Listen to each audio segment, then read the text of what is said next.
sekarang saya udah bersama sosok yang lagi viral nih di dunia transportasi bus. Ada Mas Rian Mahendra. Kemarin sempat viral Mas videonya Mas ya. Udah tembus Bukan berapa, sempet, udah viral. Sudah viral. Udah berapa sekarang Mas yang lihat Mas? Semalam ngecek 1,4 juta. 1,4 juta. Itu kan sebenarnya menarik ya Mas ya. Kalau kita lihat di judul video Mas Rian, dipecat dari PO Haryanto. Nah, Judulnya begitu. kayaknya seperti itu. Dipecat gitu judulnya. Judul dipecat kan ya? Oh, kasar juga ya. Terus Gini Mas, kedatangan kami di sini meminta klarifikasi secara utuh nih dari Mas Rian Mas. Kalau boleh tahu nih Mas ya, alasannya Mas Rian tidak dipekerjakan lagi di PO Haryanto itu kenapa Mas ya? orang rumah tangga kalau udah cerai apa sih biasanya alasannya? Sama kan. Udah nggak ada kecocokan. Udah nggak ada kecocokan lagi lah. Atau perbedaan visi misi atau perbedaan sudut pandang yang bikin kita sama-sama nggak nyaman kan bisa aja. Iya. Berarti per Juli 2022 kemarin. Surat pemecatanku itu beredar, ya, diedarkan oleh perusahaan ke semua pengusaha. Ntar tak kasih biar bisa kalian masukin inset, nggak apa-apa sekalian. Surat pemecatanku itu beredar tanggal 22 Juli dan itu disebarkan oleh perusahaan ke semua pengusaha dari ujung Aceh sampai ujung Bali. Dan juga ditempelin di garasi-garasi, ditempelin di rumah makan, ya intinya supaya semua dan dikirimkan ke semua karyawan, ke ribuan karyawan dikirim lewat grup-grup WA. Karena memang tujuannya untuk ngasih tahu mereka secara masif kalau aku udah nggak bekerja. Nggak tunjukin surat pemecatannya. Itu tanggal 22 Juli. 22 Juli. Berarti praktis dari bulan Juli sampai sekarang Mas ya? Nganggur Mas. Ya, 4 bulan tuh terpuruk lah, gimana nggak terpuruk sih Mas? Bayangin, lu kerja sama orang 19 tahun. Ketika ngerasa ada masalah, nggak ada persidangan, nggak ada apa-apa, tiba-tiba surat pemecatan beredar. Ya kan gue jadi mau berjuang, mau fighting, mau membela diri kan jadi males gitu loh. Lah ngapain gue harus membela diri atau nunjukin bukti-bukti atas tuduhan-tuduhan dia yang gue anggap nggak objektif lah. Karena bukti-buktinya ada semua, tapi kan nggak ada persidangan buat saya. Ya berhubung harga diri pada surat pemecatan itu udah beredar, disebarin sama perusahaan ke semua pengusaha, ke semua instansi, ke semua karyawan, ke publik. Ya terus buat apa saya membela diri di perusahaan lagi? Berarti kan alasan saya membela diri cuman buat mempertahankan posisi saya doang. Ya mendingan nggak usah. Betul Mas Rian tanpa pesangon di. Mas itu kan perusahaan keluarga. Saya kerja selama ini kan nggak ada hitung-hitungan masalah uang sama bapak. Tugas saya mencari uang. Selama 19 tahun saya bikin jaringan agen, saya bikin jaringan operasional, saya bikin jaringan market. Kantor aja tuh mungkin nggak ada yang tahu tuh agen-agenku di mana aja. Selama ini aku nyari duit di mana aja tuh mungkin kantor nggak tahu Mas. Jadi tugas saya hanya fokus di situ. Gitu.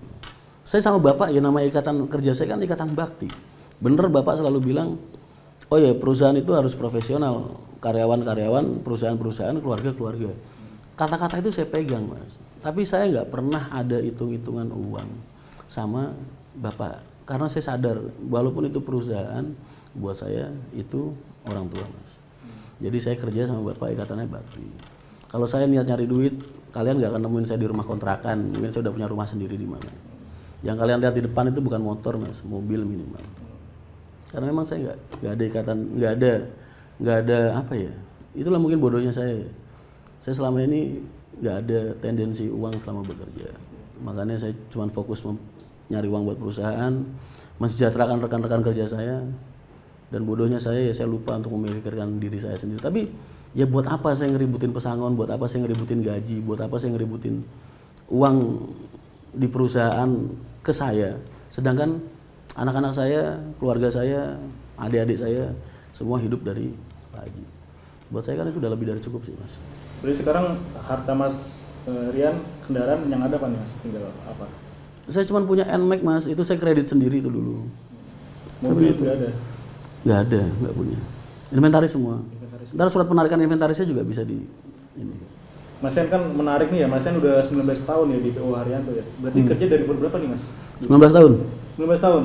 Dari awalnya posisinya apa? Sama ngurusin bis juga.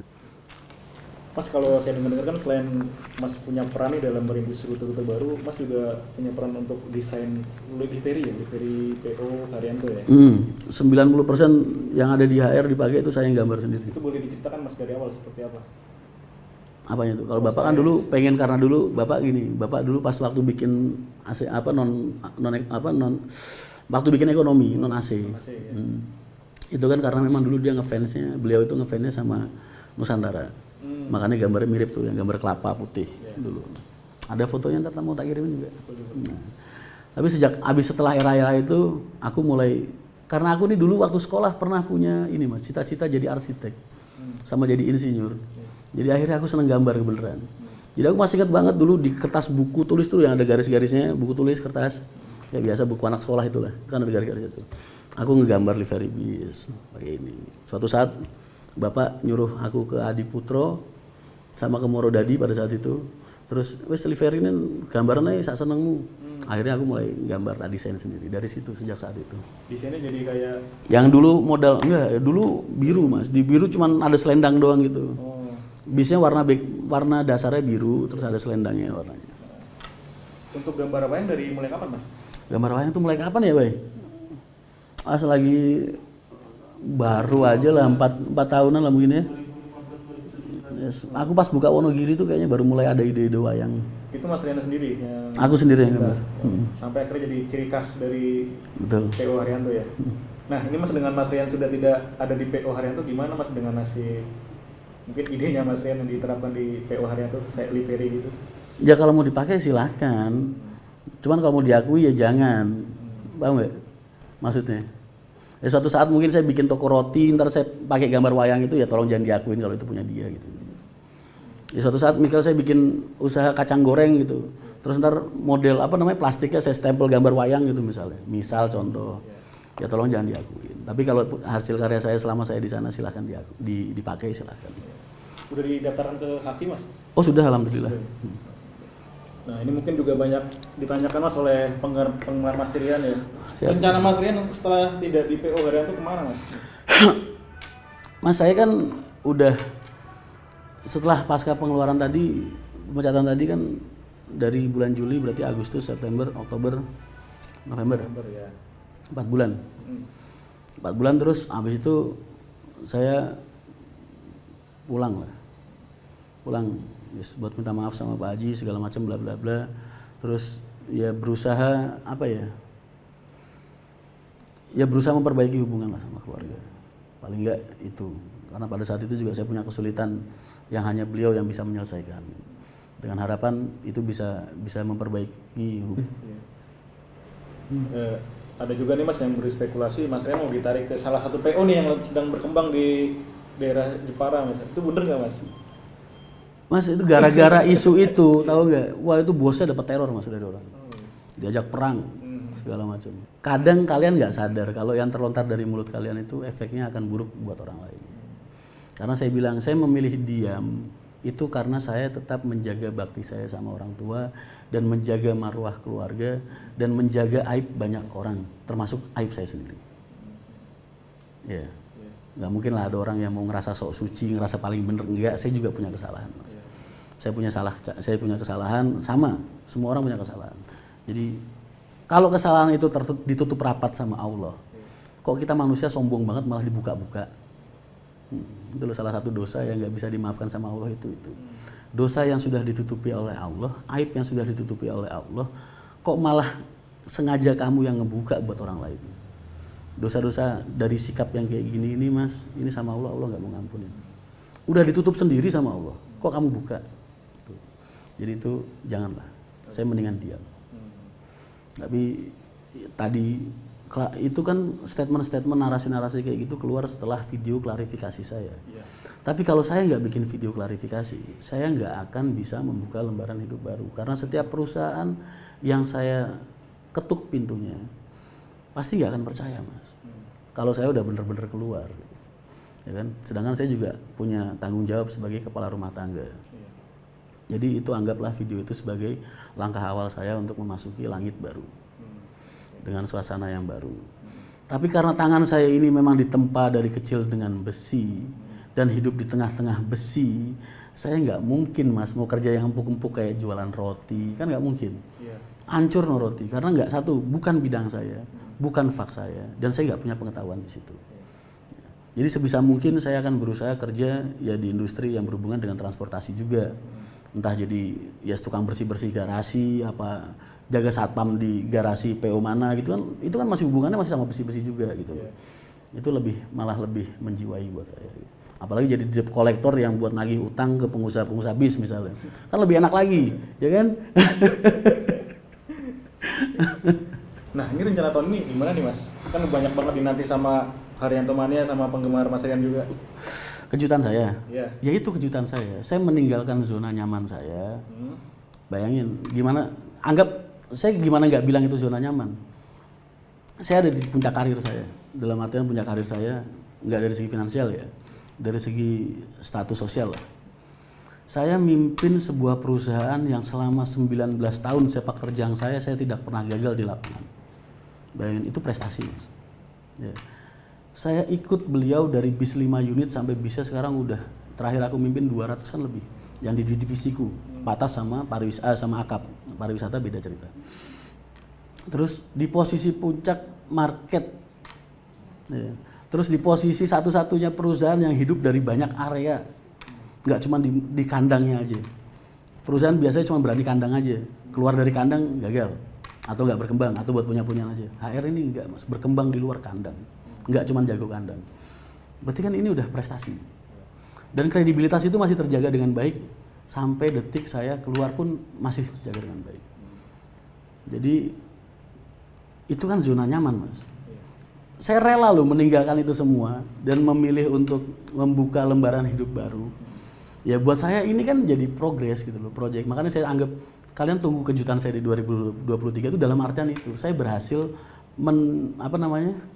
meninggalkan zona nyaman saya untuk merintis lagi di langit yang baru.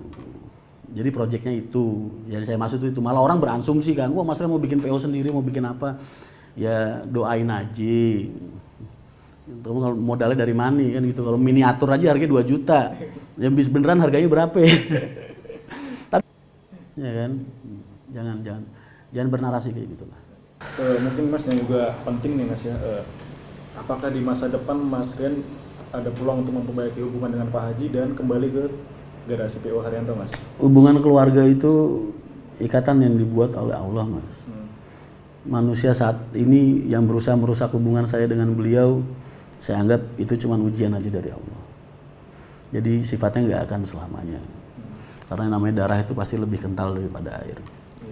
Saya kalau sama adik-adik saya bilang, jangan sampai saya ini sama kalian ribut masalah dunia sebenarnya. Jangankan kok masalah dunia, kamu minta nyawa aja saya kasih. Itu saking kentalnya ikatan darah. Jadi untuk kedepannya ya jujur aja, kalau harapan baik secara maksudnya dalam lingkup keluarga, saya berharap sampai detik ini pun masih baik dan kedepannya akan semakin baik. Tapi kalau untuk perusahaan, saya tipikal orang yang mudah untuk move on mas. Saya kalau ditinggalin sama orang ya, terus ya paling merenungnya sebulan 2 bulan, habis itu saya cari pengganti. Saya simpel aja hidup. Makanya mantan saya banyak. Saya jarang berjuang buat orang-orang yang udah dari awal udah niat pisah, itu jarang saya berjuang. Berarti nggak ada kemungkinan CLBK lagi nih sama PO Haryanto? Kok seandainya mungkin beliau dulu nggak ngambil keputusan untuk nyebarin surat pemecatanku ke semua pengusaha, ke publik, ke media-media sosial, ke ini dalam artian ya mungkin saya ada kesempatan buat kembali. Tapi kalau kayak gitu udah dilakukan, sikap seperti itu udah dilakukan, berarti kan itu bumerang yang beliau lempar sendiri dan akan kembali ke beliau. Terus itu sekaligus berarti kan statement yang sudah beliau buat, saya ini sudah tidak ada harganya di dalam perusahaan gitu. Kalau saya berjuang lagi ke sana dan orang akan melihat saya untuk kembali ke sana, berarti sama aja berarti gimana ya mas? Kita ini orang-orang hidup di jalan, bener saya punya salah satu sifat buruk mas. Saya hidup di jalan, modal saya cuman, saya boleh mas, laki-laki itu boleh dibunuh tapi pantang untuk dihina. Jadi harga diri itu kepake buat saya, Mas. Jadi kalau itu sudah dilakukan, ya saya juga akan melakukan sesuai apa keinginan dia.